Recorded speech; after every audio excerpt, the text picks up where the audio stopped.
Hey YouTube, I wanted to give 3 tips if you're looking at buying a Specialized Diverge E5 gravel bike, specifically the Elite model. I wouldn't get the entry-level E5 one. It's not that expensive in comparison with other bikes. It's 1,300 euros / dollars for the E5 one, but you get a worse group set. You get this Shimano Claris with just 2 chainrings by 8 speed, so 16 gears.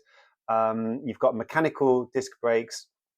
This one, 600 euros dollars more. You've got hydraulic disc brakes. You've got the GRX group set, which was specifically designed for gravel bikes, 2x10, so 20 gears. And this one is slightly lighter as well.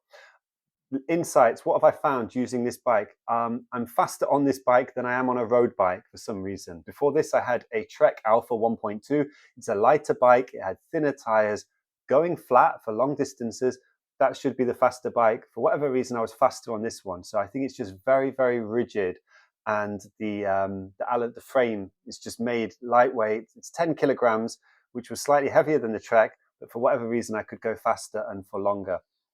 I noticed I'm hardly ever changing gear on this bike.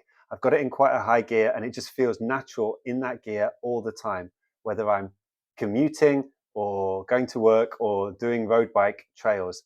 I think this bike is like the Swiss Army knife of the bike community. If you don't have a lot of space, you could very easily just have 2 wheel sets, a road bike wheel set, the gravel wheel set that goes up to all the way up to 47 millimeters tire clearance. Don't know why you'd need it that big.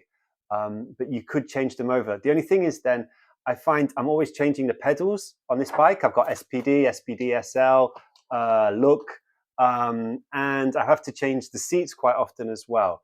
So if you've got the space, you could probably better off just with a road bike and a gravel bike. But if you need one that does everything, this is the one.